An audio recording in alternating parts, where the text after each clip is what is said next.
नमस्कार मंडळी, मी सोनाली किचन कट्टा या रेसिपी चॅनलवर तुम्हा सर्वांचं मनापासून स्वागत करते। तर आज आपण रेशनच्या तांदळापासून तांदळाचा पिठाचा वापर न करता रेशनच्या तांदळापासून आपण मस्त असे पळी पापड पाहणार आहोत। अगदी कुरडईसारखी चव येते। वेगळ्या पद्धतीने मी हे पळी पापड बनवलेले आहेत, करायला सोपे आहेत। मस्त रेशनच्या तांदळापासून पांढरे शुभ्र तोंडात टाकताच विरघळणारे हे पापड तयार होतात। तर ही रेसिपी तुम्हाला कोणत्याही क्षणी आवडल्यास चॅनलला लाईक शेअर सबस्क्राइब करायला विसरू नका, कारण माझा नवीन चॅनल असल्यामुळे तुमच्या सपोर्टची मला खूप गरज आहे। आणि तेलात टाकताच दुप्पट तिप्पट फुलणारे असे मस्त पळी पापड ही रेसिपी शेअर केलेली आहे। एकदम भारी असा पापड लागतो, जसा आपण कुरडया खातो त्या पद्धतीने हा पापड लागतो। तर अगदी रेशनचे तांदूळ 1 किलो रेशनचे तांदूळ घ्यायचे आणि छान असं निवडून स्वच्छ धुवून आपण 3 दिवस पाण्यामध्ये भिजवून ठेवायचा आहे। त्यामुळे आंबूसपणा येतो आणि खायला इतके भारी लागतात हे पापड। तुम्ही नक्की ट्राय करून बघा। तर 3 दिवसानंतर बघा अशा पद्धतीने दररोज त्या तांदळावरचं पाणी चेंज करायचं आणि दुसरं पाणी टाकून हे भिजायला ठेवायचं। तर आज 3रा दिवस आहे।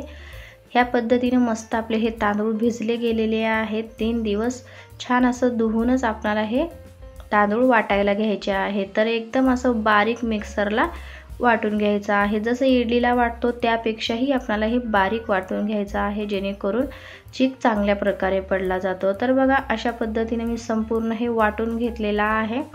छान असं जास्तीचं पाणी टाकून वाटून घ्या, जेणेकरून वरचं जे पाणी आहे ते निघून जाईल, जेणेकरून जास्त आंबटपणा ह्यामध्ये राहणार नाही। तर बघा अशा पद्धतीने हे झाकून मी रात्रभरासाठी ठेवून देते। 3ऱ्या दिवशी अशा पद्धतीने वाटून ठेवायचं आहे। तर आज 4था दिवस आहे। बघा वरचं पाणी सगळं हे काढून घ्यायचं आहे दुसऱ्या भांड्यात आणि खाली जो उरतो तो चीक आहे एकदम भारी असा पांढरा शुभ्र आपला हा चीक तयार झालेला आहे। यापासून तुम्ही कुरडई चकली सुद्धा बनवू शकता। ते पण माझ्या चॅनलवर मी अपलोड केलेले आहेत व्हिडिओ, नक्की जाऊन बघा। ह्यापासून चकल्या आणि कुरडया कशा बनवतात ते तुम्ही नक्की जाऊन बघा। तर आज आपण ह्यापासून पळी पापड बनवणार आहोत। इतके भारी टेस्टी असे तोंडात टाकताच विरघळणारे, तेलात टाकताच तिप्पट फुलणारे असे हे पापड तयार होतात। अगदी पापड खार किंवा कोणतंही आपण न वापरता अशा पद्धतीने तयार केलेला आहे। तर बघा इथं मी मोजून घेणार आहे। छान मिक्स करून हे चीक आपल्याला पातळसर करून घ्यायचा आहे आणि एका भांड्यात मोजून घ्यायचं आहे, जेणेकरून आपल्याला पाण्याचं परफेक्ट प्रमाण कळून येईल। तर अशा पद्धतीचं एक मोठं भांडं घेतलेलं आहे, त्यामध्ये हे मोजून घ्यायचं। एक भांडं असेल तर पळी पापडासाठी आपल्याला इथं 3 माप किंवा 3 हे डबे जे आहेत ते पाणी लागणार आहे। तुम्ही जर चकल्या बनवणार असाल किंवा कुरड्या बनवणार असाल तर एकच पाणी असं टाकलं जातं। तर बघा अशा पद्धतीने मी पळी पापडासाठी हे 3 डबे पाणी टाकत आहे। तुम्हाला थोडंसं जास्त सुद्धा लागू शकतं। तर तुम्ही एका साईडला पातेल्यात गरम पाणी ठेवायचं आणि ते जर जास्तच घट्टसर वाटलं पीठ त्यामध्ये गरम पाणी टाकायचं। छानशी अशी उकळी आलेली आहे। यामधलं आधी मी पाणी काढून घेते, जेणेकरून जास्तच पातळ होणार नाही। पण हे सगळं पाणी मला लागलेलं आहे, त्यामुळे आपण 3 भांडे होते ते सगळं टाकून जर त्यामध्ये पापड बनवले तरीही होतील। इथं मी तीळ टाकलेला आहे 2 चमचा आणि चवीपुरतं मीठ टाकायचं आहे। यामध्ये जिरे ओवा वगैरे टाकलं तर ह्या पापडांचा कलर चेंज होतो, खायला टेस्ट भारी लागते, पण पापडांचा कलर मात्र चेंज होतो। तर त्यामुळे मी स्किप केलेला आहे। तुम्हाला आवडत असेल तर तुम्ही टाकू शकता। तर बघा इथं तीळ आणि मीठ चवीनुसार टाकलेला आहे आणि छान अशी उकळी मस्त आलेली आहे। तर आता आपण हे चीक ह्यामध्ये टाकत सतत ह्याला ढवळत राहायचं आहे, जेणेकरून गुठळ्या होणार नाही। एका हाताने अशा पद्धतीनं ढवळत राहायचं आहे। मी एकदम टाकून दिलेला आहे, जेणेकरून मला कोणी धरायला किंवा असं मी एकटीच असल्यामुळे पटकन टाकून मी हे लगेच मिक्स करून घ्यायचं आहे। पळीच्या साहाय्याने किंवा हँड मिक्सर असतो त्याच्याने एकदम फास्ट होते। तर अजिबात ह्यामध्ये गुठळ्या होऊ द्यायच्या नाहीत। पहिल्यांदा आपल्याला हे छान असं मिक्स करून घ्यायचं आहे आणि गॅसची फ्लेम थोडीशी कमी करायची, जेणेकरून आपल्याला ढवळण्यास वेळ लागतो। त्यामुळे थोडंसं फ्लेम कमी करा आणि छान असं हे मिक्स करत थोडं जे आपण उरलेलं पाणी होतं जे काढून ठेवलेलं होतं ते मी सगळंच ह्यामध्ये टाकून छान असं मिक्स करून घेते, जेणेकरून ढवळताही चांगलं येईल।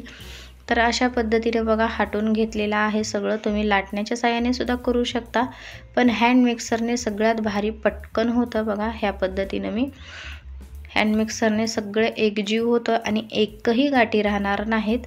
तुमच्याकडे अशा पद्धतीचं हँड मिक्सर असेल तर नक्की त्यामुळे अशा पद्धतीच्या गाठ्या निघून येतील। तर बघा हे छान असं मिक्स करून घेतलेलं आहे। पहिल्यांदा आपण छान मिक्स करायचं जेणेकरून गाठी राहणार नाही। 1-2 वाफ देऊन मस्त हे मी चकाकी येईपर्यंत शिजून घेतलेला आहे। बघा इतपत छान अशी चकाकी आलेली आहे। इतपत आपल्याला घट्टसर पीठ पाहिजे आणि थोड्याशा जाडच ठेवायच्या आहे। मी एवढ्या जाड ठेवल्या होत्या तरीही माझ्या पापड्या एकदम पातळ झाल्या होत्या। तुम्ही ह्यापेक्षाही हे पापड जाड ठेवा, जेणेकरून तेलकट पण होणार नाहीत आणि खायला पण अप्रतिम लागतात। तर तुमच्या आवडीनुसार तुम्ही पातळ जाड करू शकता, पण माझ्या मते थोडेसे हे पापड्या वाळल्यावर पातळ होतात, त्यामुळे थोडे जाड टाकताना। तर बघा अशा सगळ्या मी पापड्या ह्या तयार करून घेतलेल्या आहेत। कडक उन्हामध्ये छान 2 दिवस कडकडीत उन्हात वाळून घेतलेला आहे। तर आता आपण ह्या पापड्या कशा झाल्या ते पाहणार आहोत तळून। तर इथं बघा किती पातळ झालेले आहेत आपल्या पापड्या। मी किती जाड टाकलं होतं तरीही पापड एकदम पातळ झालेला आहे। तर बघा तेलात टाकताच तिप्पट फुलतो आणि खायला तर अप्रतिम लागतेच। कोणतेही उन्हाळी पदार्थ तुम्ही करताना मिठाचं प्रमाण अगदी कमी ठेवा। आपण एवढी मेहनत केलेली वाया जाते मिठामुळे।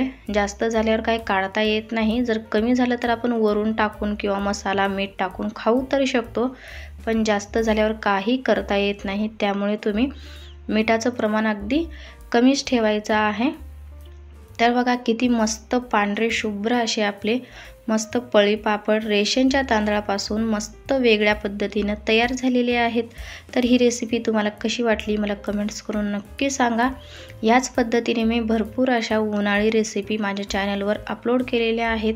काहीतरी वेगळ्या पद्धतीने मी दाखवण्याचा प्रयत्न करते, त्यासाठी तुम्ही माझ्या चॅनलवर विजिट करा आणि नक्की सगळे व्हिडिओ बघा आणि कसे वाटले मला कमेंट्स करून नक्की सांगा।